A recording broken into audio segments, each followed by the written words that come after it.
pessoa muito especial vai abrir seu coração hoje, né, numa atitude de docilidade. Eu peço que você escute com muito respeito, porque quando alguém fala da sua vida, a gente tem que se dobrar assim, em reverência a alguém que está abrindo a sua relação com Deus para conosco. E você pode estar pensando assim, eu já imagino que deve ser alguma velhinha, né? Uma senhora assim, que já viveu muito, que já sofreu muito na vida, talvez uma velhinha assim, que participa, né? Idosa na igreja, ou um senhor, né? Não, na realidade será uma jovem. Se eu não me engano, 18 anos, ela vai confirmar para nós. Nessa idade a gente ainda diz a idade com mais tranquilidade, né? Mas uma jovem que desde criança, com a ajuda dos pais, aprendeu a ser amiga de Jesus. E não dá para ser amiga de Jesus sem ser filha da igreja, né? E já ali, numa infância, né, muito inicial, já estava ali vivendo a sua realidade de igreja e que, como ela vai contar para a gente, por permissão de Deus, viveu essa realidade. E como foi que ela viveu essa realidade? É que ela vai conversar com a gente agora. Vou ver se ela já está por aqui, estava aqui no início, né? Olha, velhinha, eu falei, viu?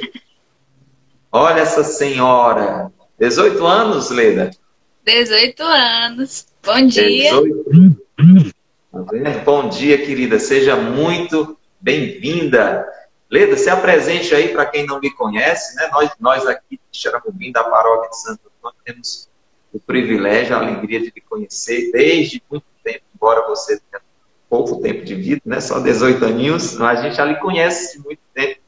Diga aí seu nome, onde você mora, para a gente começar a nossa partida. Bom dia, é um prazer, uma alegria estar aqui, nervosa, mas disse o sim. Me chamo Leda Maria, tenho 18 anos, sou da paróquia de Santo Antônio, aqui em Xaramubim, sirvo nas realidades da paróquia na música, na juventude, no acolitado. Comecei cedo, com 7 anos, e aqui continuo. Muito bem. Leda, você dizia ontem, né?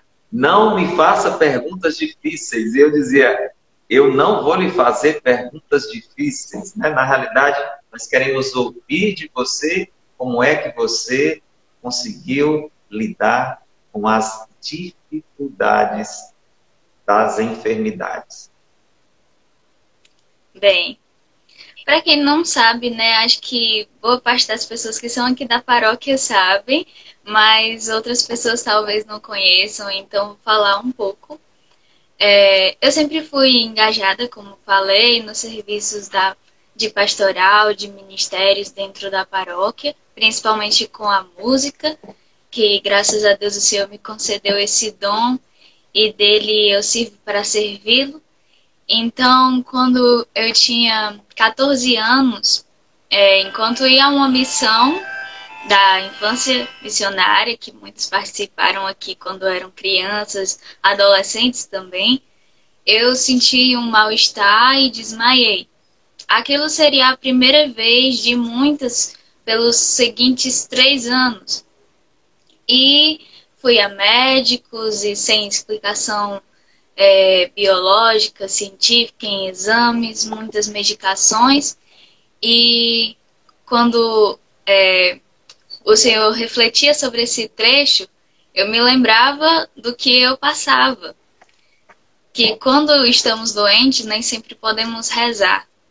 E não podemos servir também, nós que servimos. Muitas vezes a doença nos impede isso, nos coloca esse impedimento de servir como gostaríamos, como éramos acostumados a servir ao Senhor.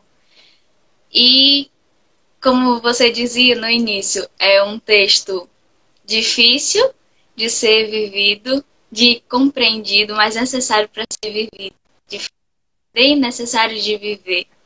E eu passei por isso na pele, por 3 anos.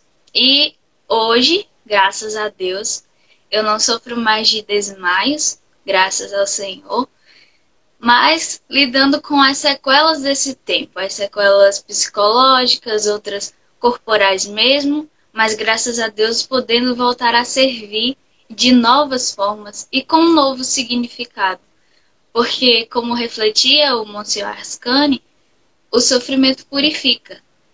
Então, ele é uma oração. Muitas vezes eu não podia rezar por causa do sono, das medicações, eu não podia rezar por causa da situação em si, que era muito difícil. Eu, na época, não tinha a maturidade que hoje eu tenho, e agradeço a maturidade que hoje eu tenho devido ao sofrimento, porque ele também nos amadurece muito, se bem vivemos ele. Não que tenha sido.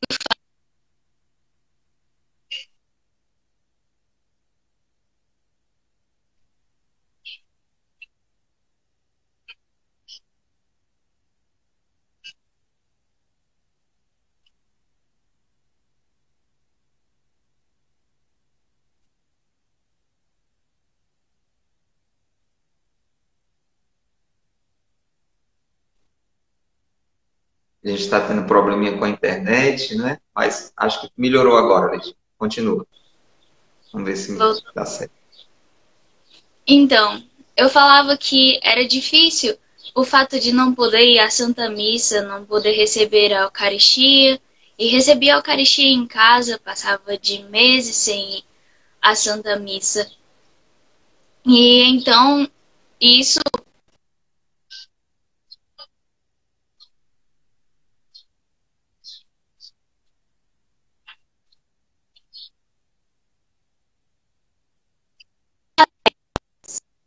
blasfemar? Não, pelo contrário.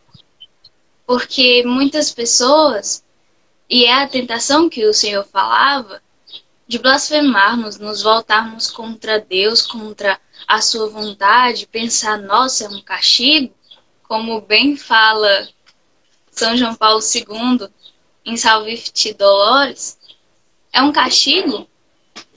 E o Senhor morreu na cruz, ele foi inocente de todos aqueles pecados, de todos os nossos pecados. E ele morreu na cruz. Jó, como bem fala o exemplo também no livro. Então, o sofrimento não é em si um castigo, mas muitas vezes somos levados a pensar dessa forma e nos revoltarmos contra Deus e nos revoltarmos com aquela situação. Poxa vida, eu estava ali servindo e não posso mais. Eu estava tão bem e agora estou doente. Ou então, mesmo que não seja na minha vida, um outro exemplo que eu também passei. E esse irmão aqui, tão próximo de mim, que está tão enfermo, qual a culpa dele nisso? Por que o Senhor fez isso? Muitas vezes somos levados a pensar dessa forma, mas blasfemar contra o Senhor, sendo que Ele é o único que pode nos dar a força para passar por esse caminho. E daí tirar do sofrimento o seu real sentido, o seu significado maior. Unir o nosso sofrimento, depois de purificado, como o Senhor falava, ao sofrimento de Jesus. Porque quando Jesus morreu na cruz, ele entrou no sofrimento humano. Ele abriu o sofrimento humano e o elevou, como bem explica São João Paulo II, a graça também de redenção. Então, o nosso sofrimento, ele também é redentor. Ele também é salvação. Ele é graça. E compreender isso, quando se está sofrendo, é muito difícil. Mas, aos poucos, se nos abrirmos e não nos revoltarmos, o Senhor nos dá esse entendimento. Não de forma imediata, porque o sofrimento... Porque somos humanos, é um sofrimento humano. Mas, é como diz São Paulo, quando sou fraco, então é que sou forte. Sou forte por quê? Sou forte porque entreguei o meu sofrimento nas mãos do Senhor. Então, quando eu não podia ir à missa, e eu lembro muito bem que eu sou aqui da Imaculada, para quem não sabe, a rodoviária, e estava em festa. E eu havia me preparado para fazer a consagração pelo método de São Luís, a Nossa Senhora. E eu não podia, por conta que estava doente. E não podia nem ir à missa. E não podia cantar nas festividades da minha querida padroeira. Então eu me lembro que chorava copiosamente em casa, sempre no horário da missa, porque eu via as pessoas, os vizinhos, a comunidade, os amigos passando para se reunir, e o meu desejo ardente era estar ali, servindo, festejando com eles, mas eu não podia, eu estava nas minhas condições que não me permitiam estar ali. Mas, da mesma forma, eu rezava em casa como podia. Então, não me revoltei contra o Senhor em nenhum momento. Mesmo que eu não entendesse o porquê daquilo, o sentido naquele momento, mas eu não me revoltei contra o Senhor. E foi isso que me deu forças para hoje eu estar aqui bem. E hoje eu não passo mais por essa realidade, apenas pelas sequelas delas, por conta de erros médicos, por conta de todo esse processo complicado e conflituoso que aconteceu. Mas eu penso que tenho certeza, que se isso não tivesse acontecido, eu não seria a pessoa que eu sou hoje, eu não teria a maturidade que o Senhor me deu, nem a fé que eu tenho hoje. Então, muitas vezes eu vejo pessoas que passam por sofrimentos também e se revoltam contra o Senhor. E isso não lhe faz seguir em frente, não lhe dá aquela força necessária, porque o sofrimento em si já é duro no corpo, mas também na mente e na alma. E quando você não pode rezar como você gostaria, então você pensa que está longe de Deus.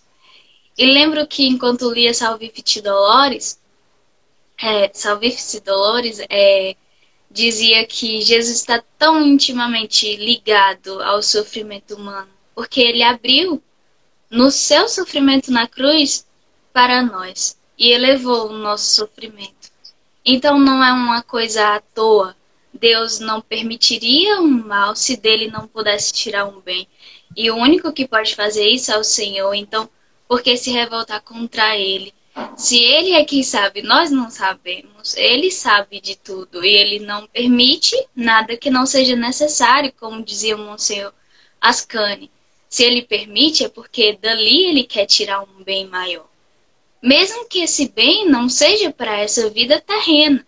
Às vezes pensamos que estamos esperando o bem aqui, para essa vida ainda. E claro, o Senhor pode fazer isso. Ele fez comigo, me tornou uma pessoa melhor, me permitiu ainda estar aqui. Pelas as ocasiões que me aconteciam comigo, muitas vezes estive à beira de ir para outra dimensão. Mas o Senhor não permitiu. Ele queria que eu continuasse aqui. Aqui estou. Então, mas muitas vezes não continuamos. E pensamos que o Senhor não atendeu nossas orações, que pedimos tanto. O Senhor não nos curou. O Senhor não tirou um bem daquele mal, daquela doença, daquela realidade tão difícil que a gente passou, um sofrimento tão grande, e o Senhor não escutou nossas preces, não ouviu nosso sofrimento? Mas será que esse bem que o Senhor tem para tirar do sofrimento, ele é só terreno? Não seria um bem maior a eternidade? Então, é difícil se entender? Bastante. Impossível sem a graça de Deus, com certeza, como o Senhor falava. Refletia muito bem. Então, é isso. Leidinha, que maravilha, que maravilha. Você trouxe essa experiência tão edificante, né? Você, inclusive, sinalizou uma experiência paralela que você teve, né, com alguém da sua família, dentro um pouco desse aspecto que você falou, né?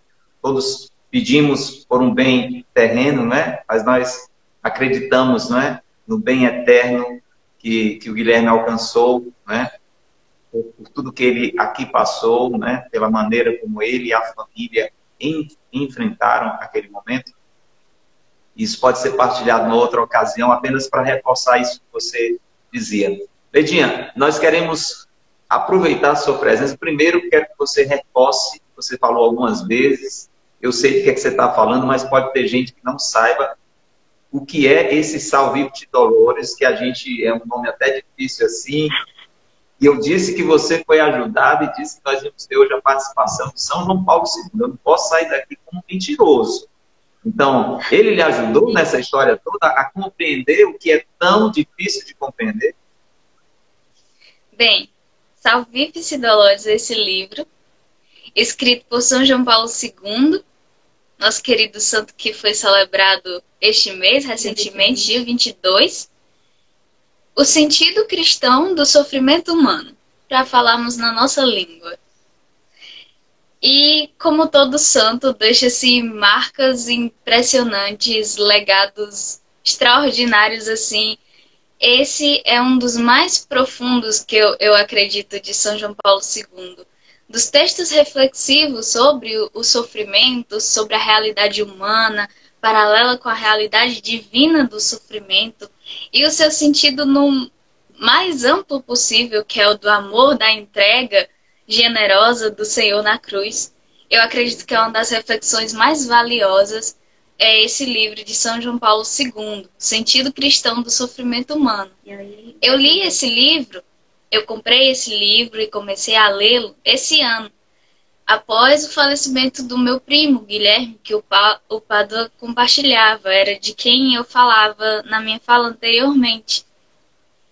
E eu li esse livro, e esse ano foi quando eu comecei a retornar dos meus problemas que eu passei, dos meus problemas de saúde, que eu voltei eu pude voltar a servir, eu pude experimentar essa graça da libertação desses males, mesmo passando pelos resquícios deles ainda, claro, humanamente falando, são muitos, mas o Senhor me deu essa graça. Então esse livro, ele me ajudou muito a entender, a colocar as coisas em seu lugar, porque quando passa um sofrimento em nossa vida, parece que vira tudo de ponta cabeça. Parece não, vira realmente. E quando são muitos, então, a gente às vezes se perde, não do Senhor, mas de nós mesmos.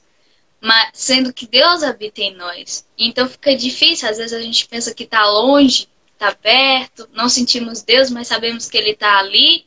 Então esse livro veio para organizar isso e colocar cada pecinha no seu lugar. Então eu sou muito feliz por essa leitura de São João Paulo II, essa relíquia que ele deixou para nós. E eu separei um pequeno trecho que eu gostaria de ler. Pronto. Antes de você ler, eu quero apenas reforçar. Olha, você que está conosco, procure adquirir. Tem como você baixar na internet, né? Esse documento, esse livro, como a Leda está colocando, né? Se você não conseguiu decorar aí como é que escreve, né? Vou até reabrir aqui um comentário daqui a pouquinho para alguém digitar, em latim, né? Salvifici Dolores, mas você procura o sentido do sofrimento humano, como a Ledinha dizia, né? Na nossa língua, né? O sentido do sofrimento humano. São João Paulo II. Ele escreveu e publicou em 84, né? 1984, faz muito tempo, mas é muito atual. Então, se você está passando por uma situação semelhante, ou se você, né, quer entender por conta de situações que estão ao seu redor, ou preparar o seu coração, porque o sofrimento faz parte da nossa vida, é uma leitura muito importante. Ledinha, então vamos combinar o seguinte agora. Nós temos 8 minutos antes de encerrar.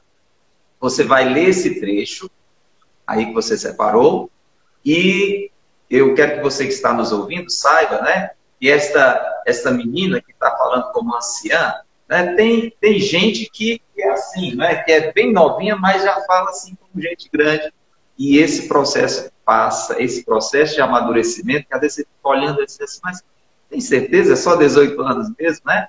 Então, não é à toa um determinado amadurecimento. Vai atrás, e ali teve sofrimento. Então, Ledinha, depois que você lê, você canta pra gente. O pessoal precisa me ouvir também cantando, tá bom? Vamos lá. 7 minutos. Tá bem.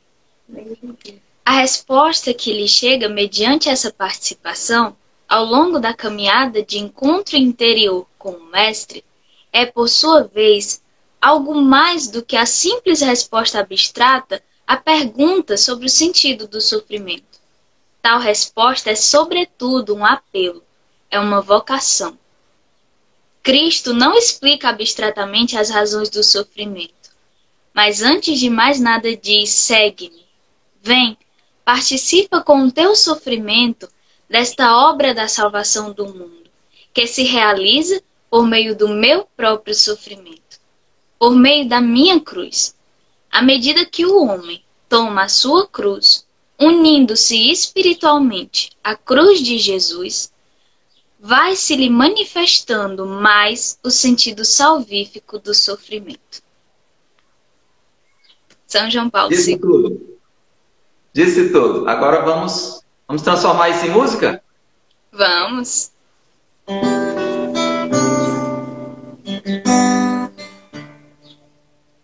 Beijo a tua paixão, que me liberta das minhas paixões. Beijo a tua cruz,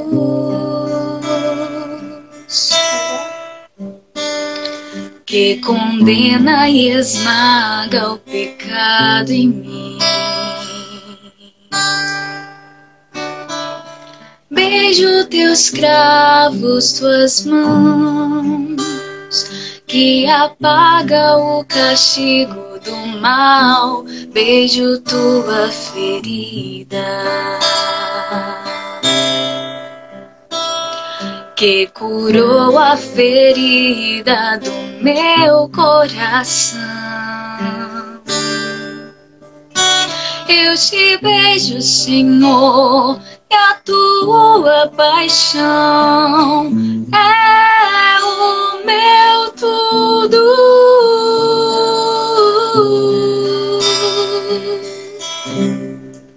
És meu tudo, Jesus, amado de minha alma.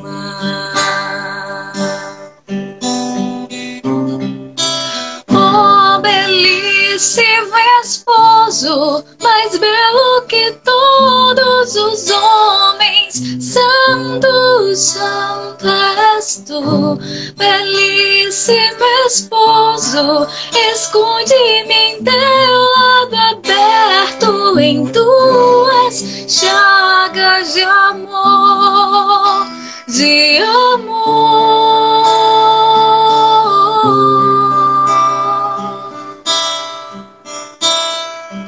Esconde-me em tuas chagas de amor, amado meu, esposo meu, amado meu.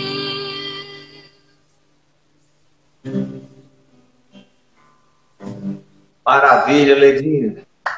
Tenho certeza que, assim como o meu coração está em festa, né, muito tocado por essa graça que passou por esse seu testemunho, muitas pessoas, você pode ter certeza, e a gente agradece a Deus pela sua docilidade. Eu e você sabemos que estamos aqui por algo que foi movido de ontem para hoje, né? Não tinha nada programado, né? Mas nós conhecemos muito bem o Padre José Carlos, nós sabemos quanto ele é aberto ao Espírito Santo, e por isso que eu não duvido muito quando o Padre me sugere uma coisa, porque eu sei que vem de Deus. E assim como você, eu aceitei na hora. Eu digo, olha, se ela aceitar, com certeza. Ele disse, não, ela já aceitou, já falei com ela. Edinha, foi muito bom. Agradeço demais a você, fez muito bem para mim. Tenho certeza que para muita gente que está conosco. Eu queria que a gente encerrasse, então, rezando essa Ave Maria, com o coração cheio de gratidão. Ave Maria, cheia de graça, o Senhor é convosco. Bendita sois vós entre as mulheres, e bendito é o fruto do vosso ventre, Jesus. Santa Maria, Mãe de Deus, rogai por nós, pecadores, agora e na hora de nossa morte. Amém. Maria, Mãe das Dores, rogai por nós. Em nome do Pai, do Filho e do Espírito Santo. Amém. Beijo, Ledinha. Muito obrigado de coração. Continue crescendo, deixando Deus lhe santificar. Isso é uma bênção. Tchau. Tchau.